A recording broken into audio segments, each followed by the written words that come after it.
Léna Avedo vous invite au retour à l'identité africaine et aux traditions. Par les enseignements Avedo. Dans cette vidéo, nous parlerons de la miséricorde. Cette bénédiction qui fait exception à la règle de la rigueur.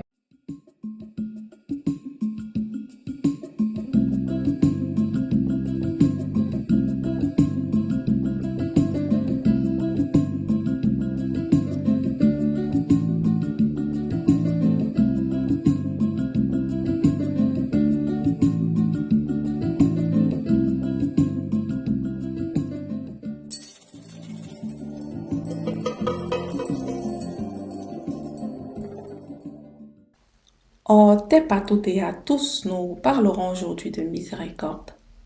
C'est quoi la miséricorde? À qui est destinée la miséricorde?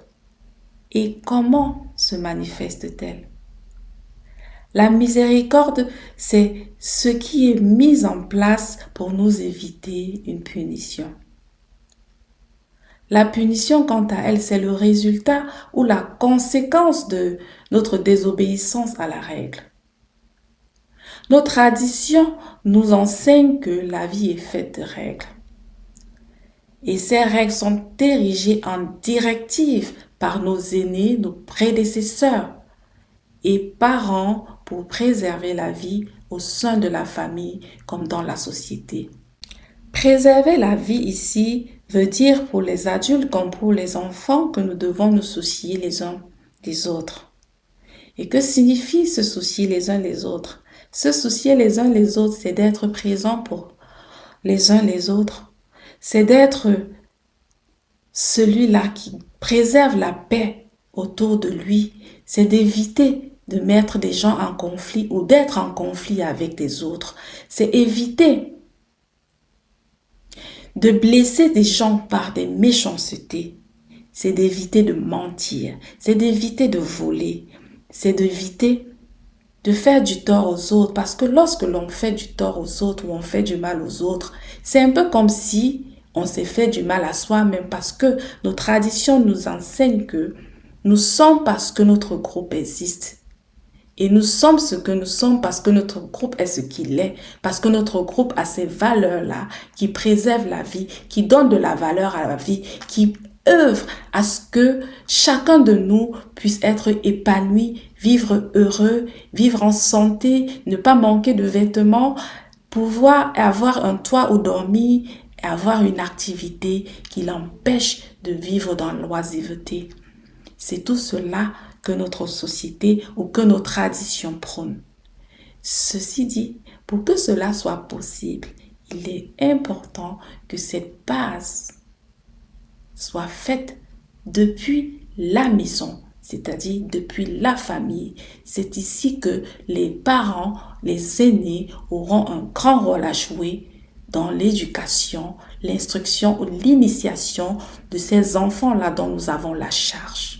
C'est dire par exemple aussi que nos parents à la maison avons ce devoir, cette responsabilité d'avoir une attitude correcte envers nos enfants. Nous devons leur parler avec beaucoup de respect. Nous devons apprendre à les écouter, à passer du temps avec eux, à comprendre leur personnalité parce que même s'ils sont de nous, nous venons tous chacun avec sa particularité, sa personnalité qui est unique sur Terre.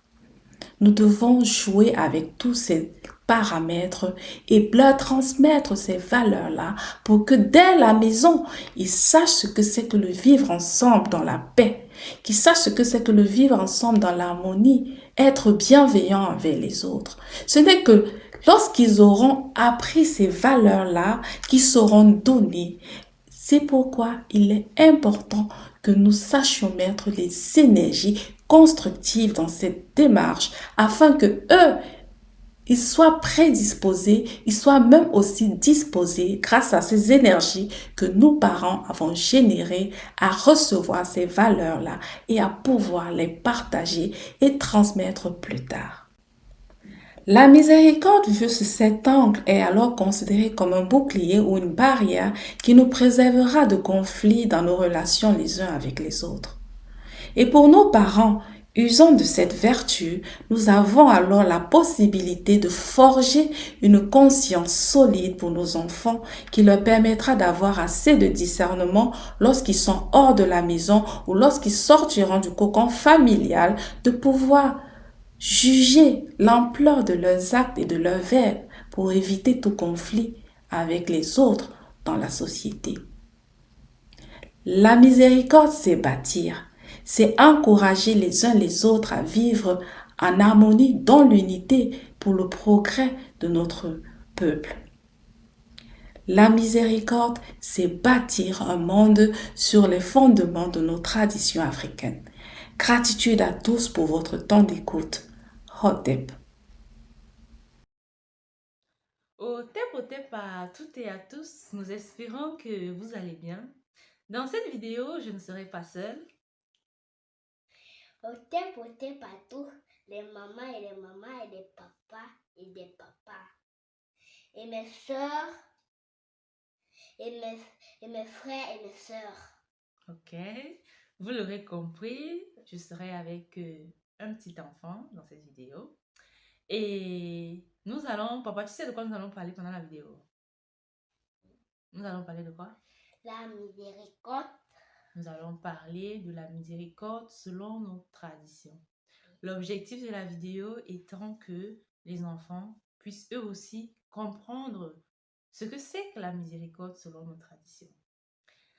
Pour définir la miséricorde selon nos traditions, on dira que la miséricorde, c'est tout ce qui nous empêche d'être punis.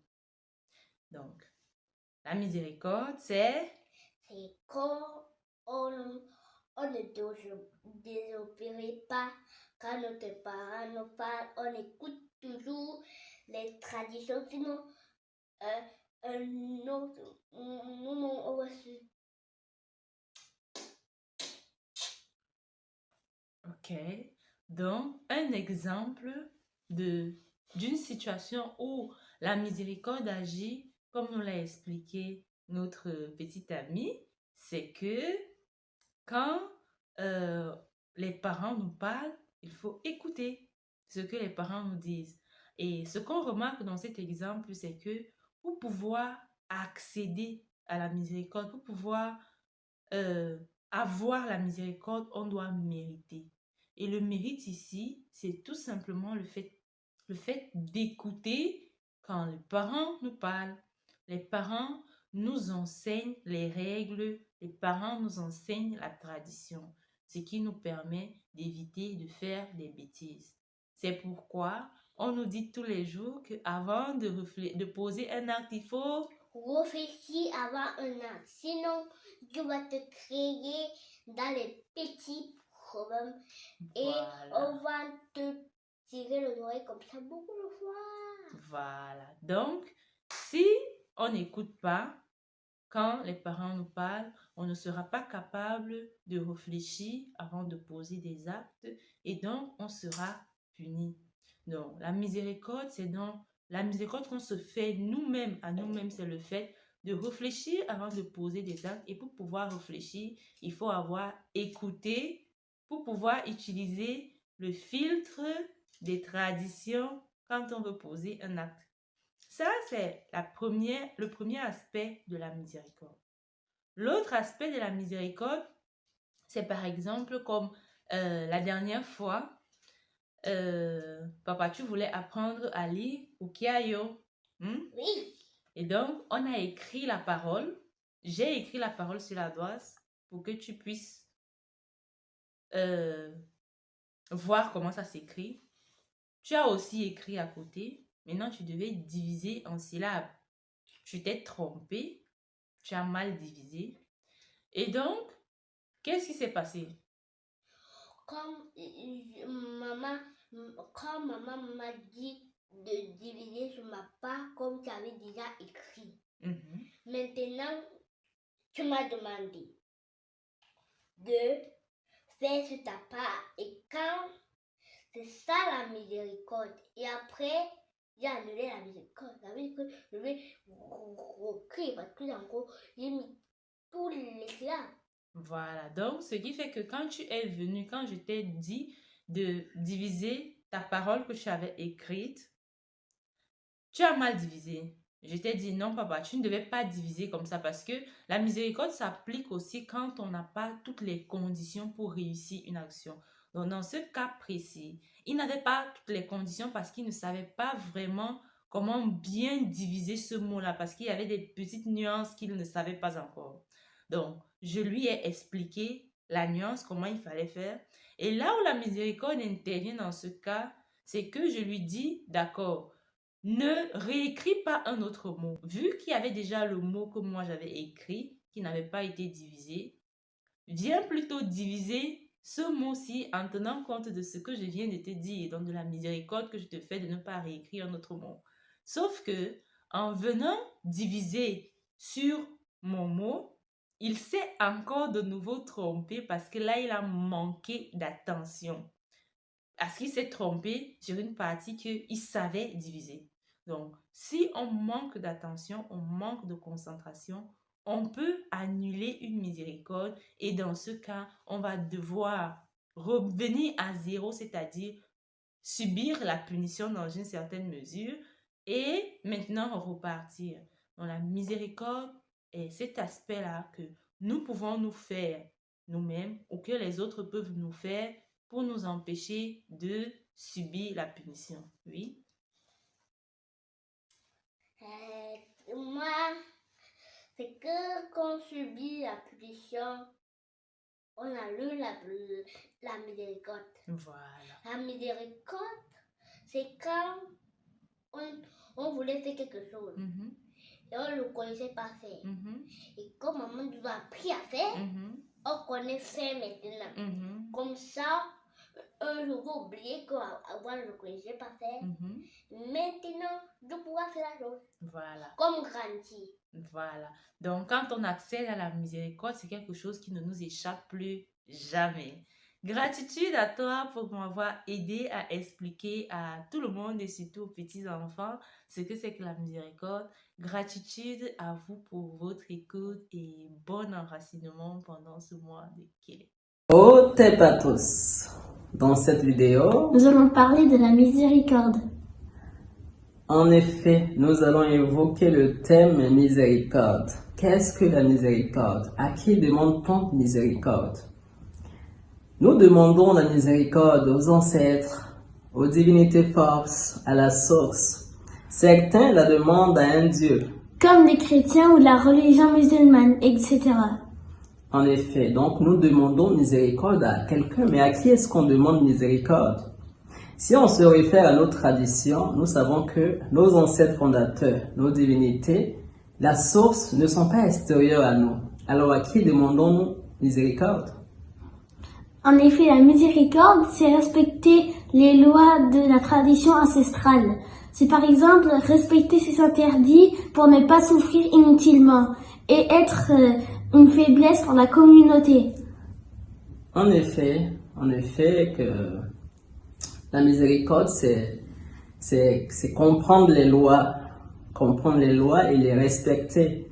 Quand nous comprenons les lois et que nous les respectons, nous nous mettons à l'abri de certaines souffrances. Nous évitons de pires situations qui peuvent nous arriver et qui peuvent affecter aussi notre entourage parce que nous sommes une communauté, nous sommes d'une famille. Donc, quand nous nous retrouvons dans des situations désagréables, cela pèse aussi sur nos familles, sur les gens autour de nous.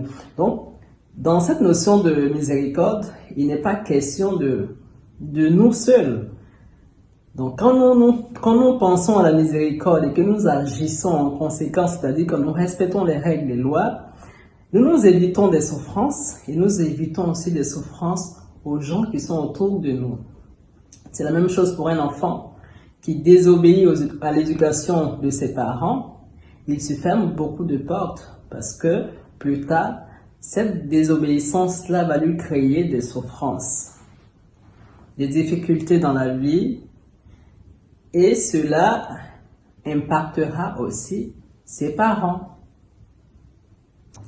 Un enfant qui respecte ses parents. Et un enfant qui respecte l'éducation que ses parents lui donnent est un enfant qui ne manque de rien, qui n'a parfois même pas besoin de demander pour recevoir ce dont il a besoin pour avancer, pour grandir, pour être un bien dans la famille, dans la société. Il en est de même pour nos divinités et forces. Ce qui signifie que quand nous sommes en harmonie avec les lois de nos traditions, quand nous sommes en harmonie avec nos interdits, quand nous sommes en phase avec notre mission de vie, nos divinités forces, nos ancêtres fondateurs, la source elle-même met à notre disposition tout ce dont nous avons besoin pour accomplir avec plénitude, dans la plénitude, notre mission de vie. Voilà la notion, le petit récapitulatif sur le thème miséricorde que nous pouvons vous donner. Et conseiller. Et conseiller. Soyons des exemples, soyons en harmonie avec les lois et les règles de nos traditions ancestrales pour recevoir les grâces et bénédictions de nos divinités forces. Gratitude pour votre écoute. Gratitude. La miséricorde s'applique d'abord envers soi-même. C'est connaître les règles, s'imprégner des règles, les appliquer et les partager avec notre entourage. Il faut soi-même être un modèle, un exemple pour ceux qu'on enseigne, pour ceux qu'on éduque, pour ceux à qui on transmet le savoir. La miséricorde peut être comparée à l'amour. Elle se décuple quand on la partage. C'est veiller à ce que nos actions soient en cohésion totale avec les interdits, avec les ascèses qui régissent notre monde pour avoir les grâces et bénédictions. En s'y soumettant, on est protégé nous-mêmes et on protège les autres. La miséricorde en famille,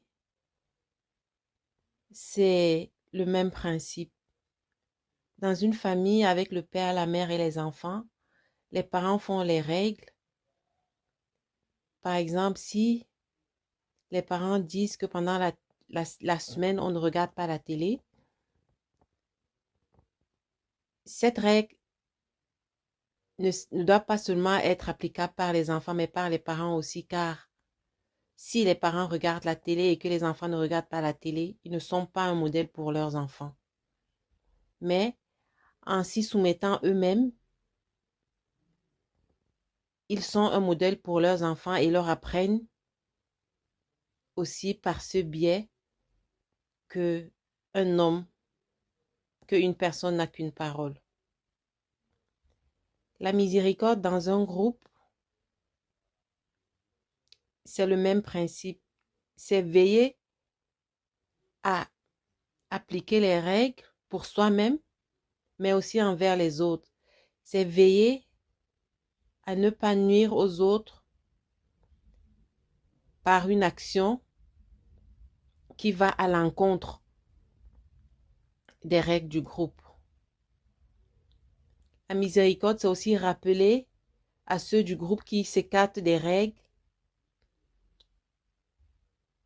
qu'il faut respecter. C'est leur rappeler qu'il faut toujours respecter les règles pour bénéficier des grâces et bénédictions à profusion. La miséricorde en spiritualité nous aide non seulement à vivre selon les règles de notre paradigme, mais à les faire appliquer par les autres aussi. Car il ne suffit pas seulement de dire aux autres quelles sont les règles, mais il faut absolument les appliquer pour que les autres voient en nous les actions de ce qu'on leur apprend, de ce qu'on veut leur transmettre. le meilleur exemple, c'est toujours de vivre ce qu'on dit, de faire ce qu'on dit et de le vivre pour que les autres voient en nous un exemple, un modèle pour eux-mêmes vivre selon les règles.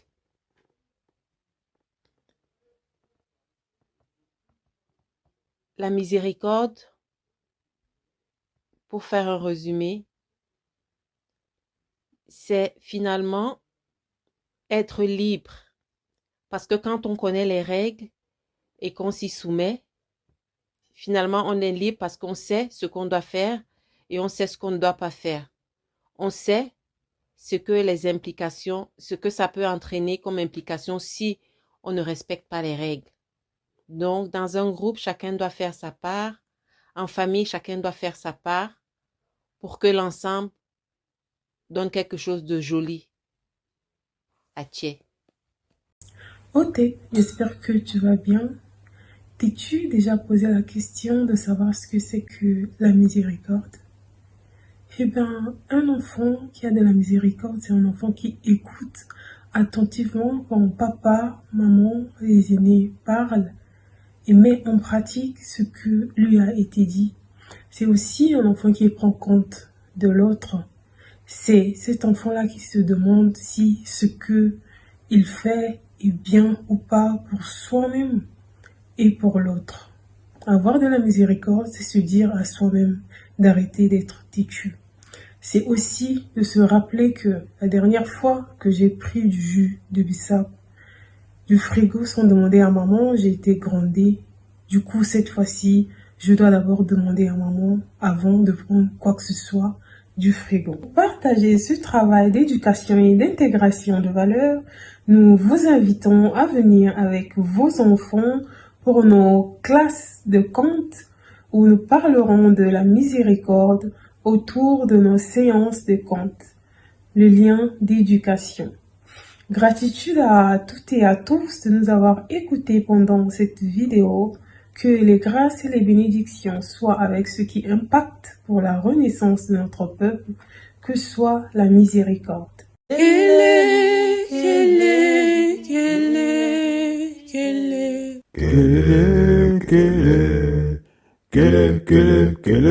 Le mois de l'enracinement, le mois de l'engrâce. Venez célébrons Kélé. Venez célébrons Kélé. Venez célébrons Kélé. Venez célébrons Kélé. Longtemps avec moi. Enracine-toi. C'est moi avec moi. Enracine-toi. Kélé.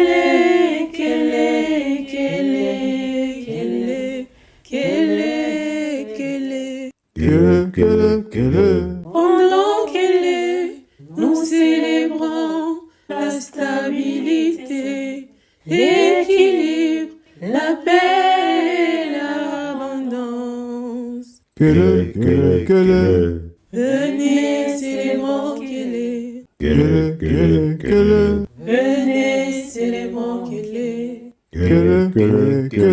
Venez célébrons Kélé. Venez célébrons Kélé.